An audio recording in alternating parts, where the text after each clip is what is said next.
අයිබෝන් ඔගොල්ලෝ මේක කරලා යන්නේ විකියක් YouTube channel එකත් එක්ක. අද මම මේ වීඩියෝ එකෙන් කියලා දෙන්න යන tool එක තමයි Sherlock. Sherlock කියන්නේ OSINT වලට අපි පාවිච්චි කරන tool එක.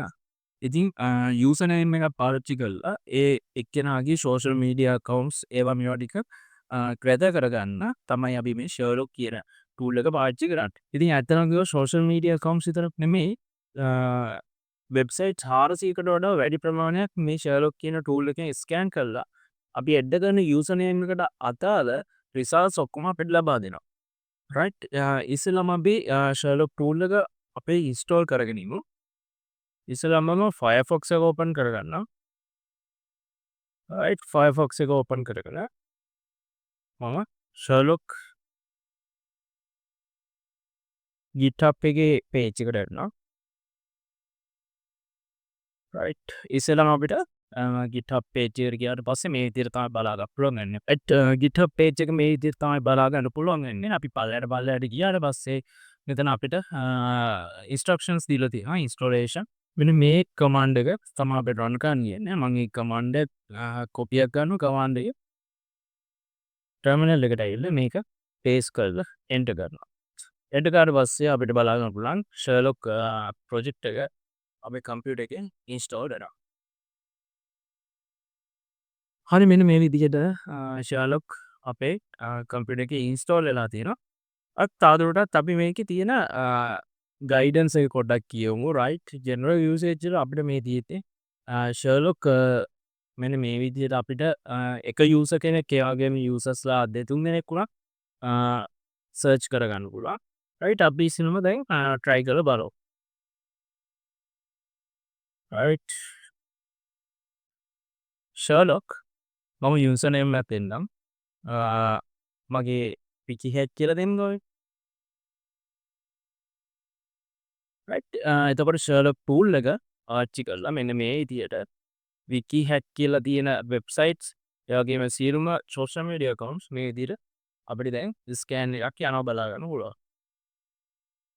හරි guys විනාඩි 2ක් 3ක් වගේ කාලයක් ගියා මේ scan එක complete වෙන්න. හරියට අපි බලමු දැන් wiki hack කියන user name එකටත් අපිට ලැබිලා තියෙන ප්‍රතිචාර. right ඉස්සරම blogger එකේ තියෙනවා. right මේ ඇත්තටම මගේ නෙමෙයි. but මේ user name එක ගොඩක් අය පාවිච්චි කරන අපේ රටේ. ඒකයි මේ විදිහට results එක හම්බලා දෙන්නේ. එතකොට මෙතන අපිට බලන්න පුළුවන් මේ wikihat.wordpress.com කියන එක ඒක මම use කරන එකක්. ඒක මම WordPress වල website එක build කරන්න try කරනවා. මේ දවස්වල ඊට පස්සේ Pinterest එකේ නැහැ. මම ඊට පස්සේ TikTok එකේ එක user name එක gather වෙලා තියෙනවා. ඒක බලා ගන්න පුළුවන් අපිට. ඊපස්සේ GitHub එකේ තියෙනවා. right ඊට පස්සේ right එච්චරයි. එතකොට මෙතන Meta YouTube ඒ වගේ results බලා ගන්න පුළුවන් කමක් නැහැ.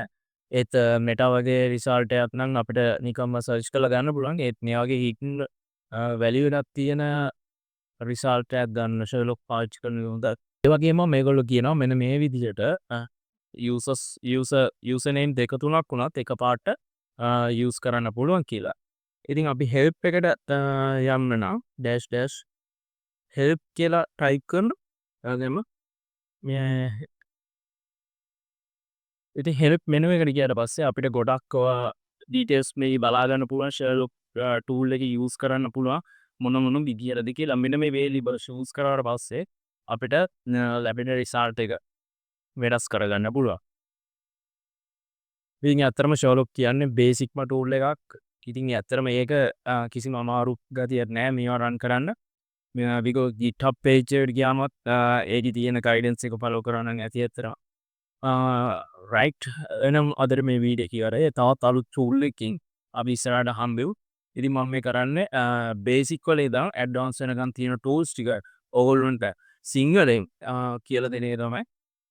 ඕගොල්ලන්ට ඉස්සරහට videos බලන්න ඕන my channel එකත් එක්ක එකතු වෙලා ඉන්න. ඒ වගේම Facebook එක TikTok එක follow පාරක් දාන්න. right එහෙනම් ඊළඟ වීඩියෝ එකේ හම්බෙමු.